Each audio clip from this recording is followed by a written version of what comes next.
Leo Varadkar has resigned as Taoiseach in Ireland. Now, this is breaking news, folks, and I'm going to tell you why he's done this, and I'm going to tell you um, how I knew this was going to happen. So, Leo Varadkar is resigning, and he's gonna wait until there is a successor selected. So he's not just resigned just yet, but he's telling you that he's leaving. Right? The pressure has been too much for him, and this is why. This is why I seen this coming.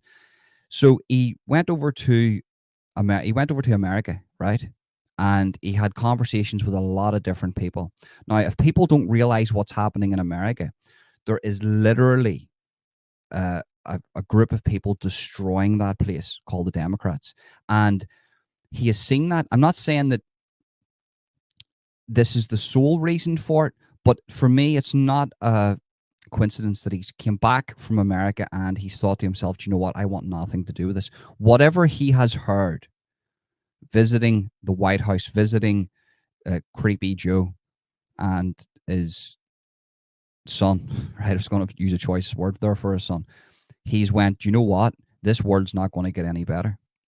And if you know what's happening in America, the same thing that's happening in America is happening in Ireland, except in America it's happening in a bigger scale.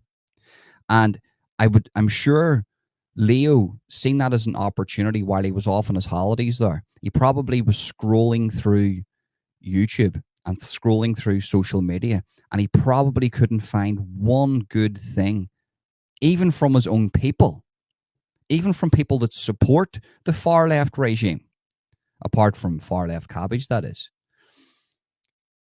that have anything good to say about him. I guarantee that's what it is. And I guarantee whatever Leo found out in America, whatever he was told in America, or maybe he actually seen what was happening. Maybe he was outside his little box and he was looking in and he thought to himself, wow, this is actually destroying Ireland.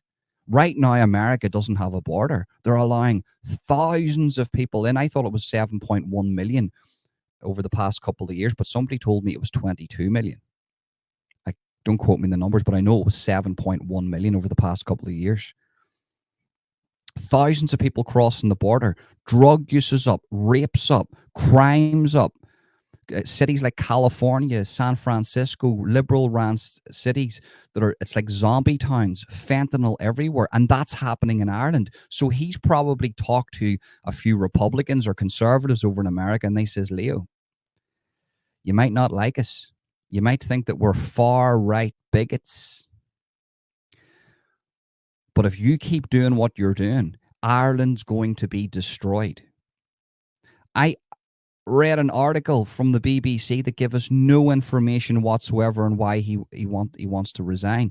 I'm telling you why he wants to resign. He wants to resign because it got too much. He's realized that the politics, the policies that he has implemented in the island of Ireland has led to maybe the start of the destruction of this land. Pods erected in the middle of fields to house Ukrainian refugees, treating them like cattle. I'm not against helping refugees. No cap. 70% of the people who come into Ireland do not have identification. And as Helen McEntee said, well, they have to prove who they are even if they don't have a legitimate identification. How can you prove who you are if you don't have legitimate identification? They lie to you without even lying. They're NPCs, they're controlled. Leo knows what's going on here, and he realizes this is getting dangerous for me here. If I stay in this job, I don't know what's going to happen. I've talked to my Republican buddies and my conservative buddies, and he's probably had conversations with, I've seen a picture with him with Kamala Harris, and he's probably said to himself, oh my God, what am I doing? These are the people that are running the earth. These are the police of the earth. And I'm directly implementing their policies into my country, which is, i.e., destroying the whole place. So I need to resign straight away because he can't take responsibility for his actions. You have to understand politicians. Politicians are the people in school that hung off the coattails of the school teachers, that telltale titted on you, that touted on you, that squealed on you, that, you know, and then people went into to be politicians. That's why the biggest conspiracy ever was to tell children, don't get involved with religion and politics, because what that done was they listened to their adults and they went, well, we don't want to get involved in that crazy world, but what we are going to do is we're going to go off and create businesses and travel around the world. While the whack jobs in school that you wouldn't have hung about with because they were whack jobs and they were creepy, they went into politics and they implemented their policies. And that's what you're seeing here today with the far left politics. I'm liberal myself. A lot of you come to me and say, "Oh, we don't know what you are." I'm liberal, but I'm a good liberal in the sense that I'm for freedom of speech, I'm for freedom of expression. I don't want to persecute against anybody, and you stay out of my business and I'll stay out of yours. That's what liberal is. But what Veradkar and the rest of his cronies and the regime wants you to think is that liberal means that you want to chop off your wiener. Liberal is that you need to walk around in a dress if you're a man. That's not what being liberal is. Liberal is if you see a man in a dress or if you speak to somebody that's chopped their wiener off, you don't really judge them. Okay, you stay out of my business, I'll stay out of yours.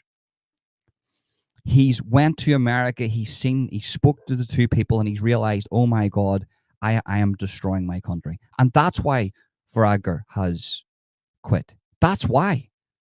And he can't take responsibility. Now, a good leader would come out and say, make a statement, look, I went to America and I've reflected on the policies that I've implemented into this country, and I want to change a few things. I want to bring in, a stricter immigration policy where anybody coming into the country has to have a passport, and we're going to continue to help refugees, but I have to put the Irish people first. We're going to focus on the economy, and we're going to focus on Ireland, and we're going to stay away from the whack jobs in Europe. In other words, he would gain so much support, but he can't say that because who really owns these parties are Europe, is the communistic tarantula in the center of the spider web that's in Europe. And see all those people that got called far right from Leo. Well, if he came out now and he said what he's really thinking, he would be considered far right. I've been seeing it for a while. I can look at him. I don't know if it's a sixth sense, but I can look at it in a man's eyes. And I seen him before he went off to America. And then I seen him during the American trip. And I said, something's changed in him. Something's definitely changed in him. And that's what it is. So he's resigned, folks, and that's why he's resigned, because he's came to his senses and he realizes that he doesn't want to be complicit, even though he is complicit in the destruction of Ireland with their far left policies.